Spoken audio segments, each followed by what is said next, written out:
안녕하세요. 채널 위인 일기에 오신 여러분을 진심으로 환영합니다.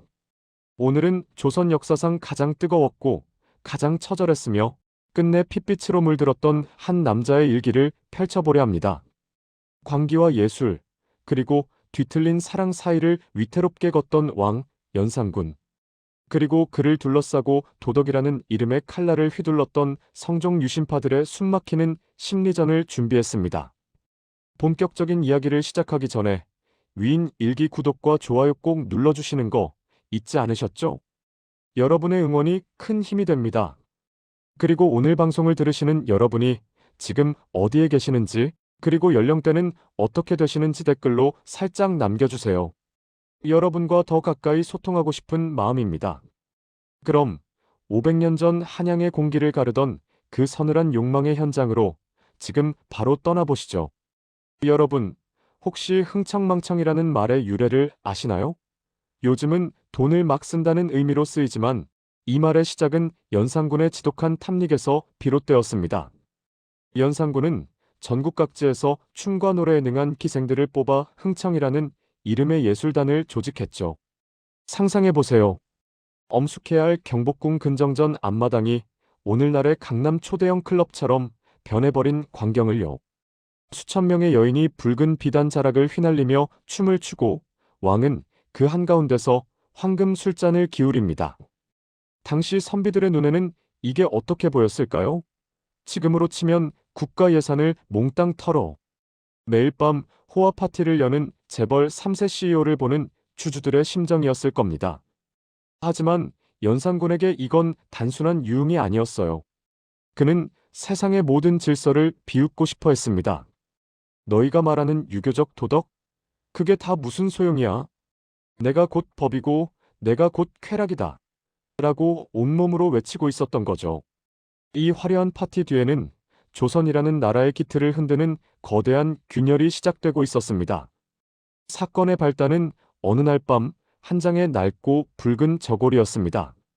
여러분, 사랑받지 못한 아이의 결핍이 얼마나 무서운 괴물을 만들어내는지 아시나요?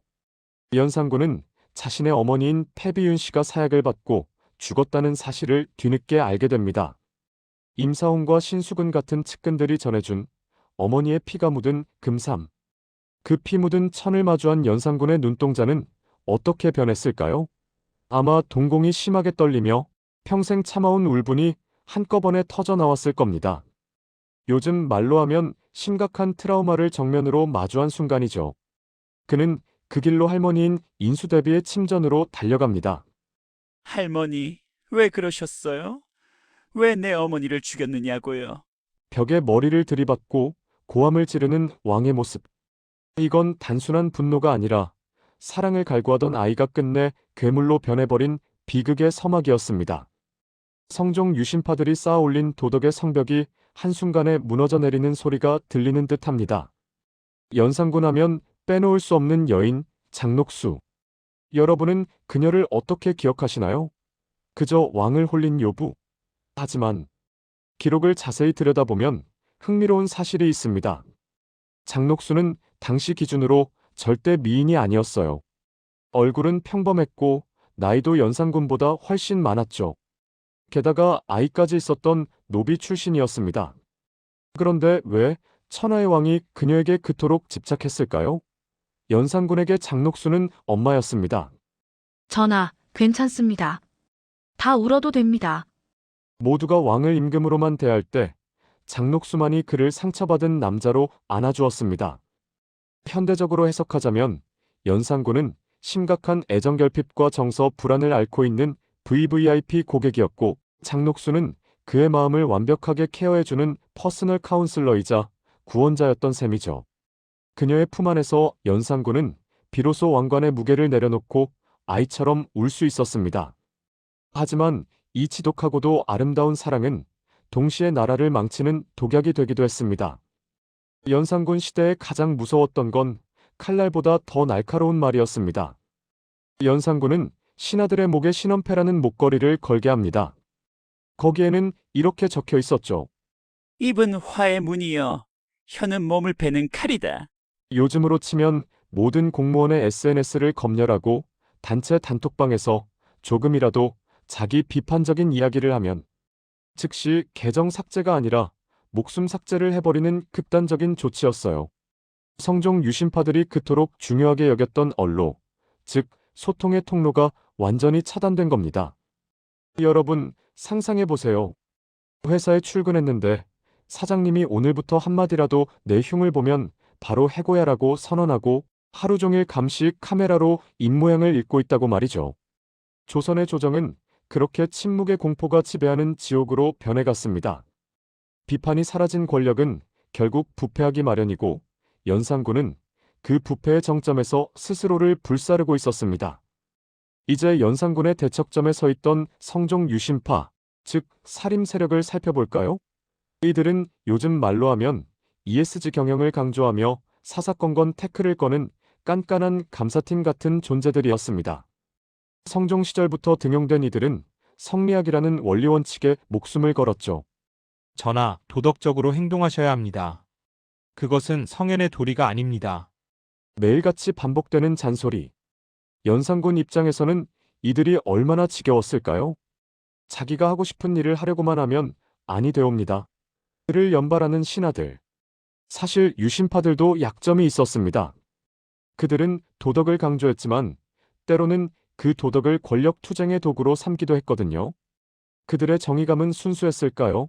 아니면 왕을 길들이기 위한 고도의 가스라이팅이었을까요? 연산군과 유신파의 대립은 단순한 선악의 구도가 아니라 절대 권력을 꿈꾸는 CEO와 시스템을 유지하려는 이사회의 처절한 경영권 분쟁이었습니다. 갑자사화는 조선 역사상 가장 잔혹한 숙청 중 하나입니다. 연산군은 어머니의 죽음과 관련된 모든 인물을 찾아내기 시작합니다. 이미 죽은 사람의 무덤을 파헤쳐 해골을 가루로 만드는 부관참시까지 서슴지 않았죠. 이때 연산군의 모습은 흡사 영화 속의 광기 어린 악당과도 같았습니다. 하지만 그 내면을 들여다보면 지독한 슬픔이 보입니다. 내가 왕인데 내 어머니의 죽음조차 되돌릴 수 없단 말인가? 라는 무력감이 광기로 폭발한 것이죠. 당시 유신파 신하들은 줄줄이 형장으로 끌려갔습니다. 그들은 죽음을 맞이하면서도 성리학적 신념을 지키려 했을까요? 아니면 뒤늦게 내가 너무 왕을 몰아붙였나? 라고 후회했을까요? 이 학살의 현장에서 조선의 지성은 처참하게 짓밟혔고 연산군은 돌아올 수 없는 강을 건너고 말았습니다. 의외의 사실 하나 알려드릴까요? 연산군은 조선의 왕들 중 시를 가장 많이 남긴 인물 중 하나입니다. 그의 시를 읽어보면 깜짝 놀라실 거예요. 피비린내 나는 사륙을 저지르던 사람이 썼다고는 믿기지 않을 정도로 섬세하고 아름답거든요.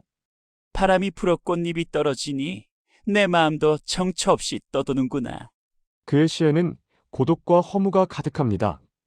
그는 아마도 현실의 정치가 너무나 혐오스러웠을지도 모릅니다. 유신파들이 강요하는 딱딱한 예법 대신 그는 감각적인 예술의 세계로 도피하고 싶었던 게 아닐까요? 요즘으로 치면 낮에는 독재적인 경영자로 군림하고 밤에는 인스타그램에 감성적인 시와 사진을 올리는 이중적인 인플루언서 같은 모습이었을 겁니다. 그의 예술적 재능이 조금만 더 건강하게 발현되었다면 조선은 어쩌면 르네상스를 맞이했을지도 모릅니다. 하지만 그의 예술은 오직 파괴를 위해서만 쓰였습니다. 연산군은 직접 처형물을 추는 것을 즐겼습니다. 왕이 직접 춤을 춘다? 당시 사대부들에게는 상상조차 할 수 없는 천한 행동이었죠. 하지만 연산군은 가면을 쓰고 춤을 추며 신하들을 조롱했습니다. 가면 뒤에 내가 누구인지 보이느냐? 너희가 아는 나는 진짜 나인가? 그는 가면을 통해 세상과의 소통을 거부했습니다. 성종 유신파들이 얼굴을 꼿꼿이 들고 전하를 외칠 때 연산군은 기괴한 가면 뒤에 숨어 그들의 위선을 비웃었죠. 이건 일종의 행위 예술이었습니다. 하지만 그 가면은 결국 그를 고립시켰습니다. 아무도 그의 진짜 얼굴을 보려 하지 않았고 그 또한 아무에게도 자신의 진심을 보여주지 않았으니까요. 가면을 쓴 왕과 책을 든 신하들. 그들 사이의 거리는 결코 좁혀질 수 없는 평행선이었습니다. 연산군은 자신의 유흥을 위해 백성들의 집을 사정없이 헐어버렸습니다. 금표를 세워 민가의 출입을 금지하고 그 넓은 땅을 자신의 사냥터와 잔치 장소로 만들었죠. 요즘으로 치면 신도시 하나를 통째로 비워 자신의 개인 리조트로 만든 셈입니다. 내 즐거움을 위해서라면 백성의 눈물쯤이야 무슨 상관인가? 부동산값 폭등과 주거 불안정은 예나 지금이나 민심을 흔드는 가장 큰 요인이죠. 성종 유신파들이 민생을 돌보셔야 합니다라고 간언했을 때 연산군은 오히려 그들을 비웃으며 더 화려한 궁궐을 지었습니다.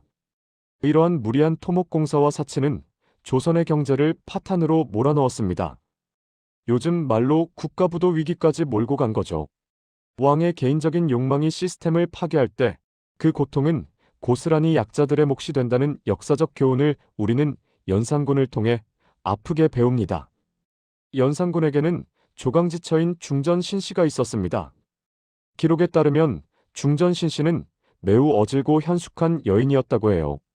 연산군이 광기를 부릴 때도 유일하게 그를 진정시킬 수 있었던 사람이었죠. 그런데 한편에는 장녹수가 있었습니다. 중전은 왕의 공적인 파트너로서 품위를 지켰고 장녹수는 왕의 사적인 욕망을 채워주었죠. 재미있는 건 연산군이 이 두 여인 모두를 나름의 방식으로 아꼈다는 겁니다. 현대적인 시각에서 보면 참으로 기묘한 삼각관계죠. 현명한 본처와 매력적인 내연녀 사이에서 방황하는 나쁜 남자의 전형이랄까요?